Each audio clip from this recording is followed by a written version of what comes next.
Aldın mı?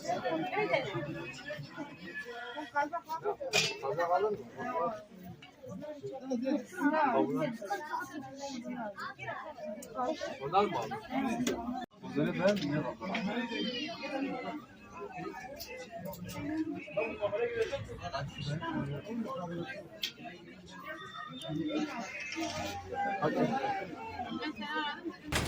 Yetimler Vakfı Sivaret temsili olarak Ramazan bayramı öncesinde yüzlerce yetim çocuğumuza bayram sevinci yaşatmanın mutluluğunu yaşıyoruz.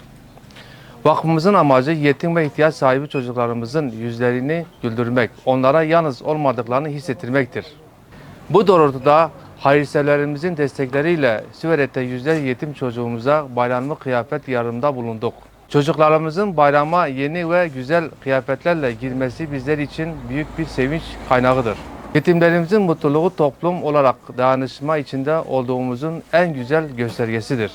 Peygamber Efendimiz yetimlere sahip çıkmanın önemine dikkat çekerek şöyle buyurmuştur. Ben yetime bakan kimse cennete söyle olacağız. İşaret parmağıyla orta parmağını göstererek aralarını hafifçe açmıştır. Bu anlamda emeği geçen tüm bağışçılarımıza ve günlerimize en kalbi şükranlarımızı sunuyoruz. Yetim kardeşlerimizin yüzünü güldürmek için çalışmalarımıza aralıksız devam edeceğiz.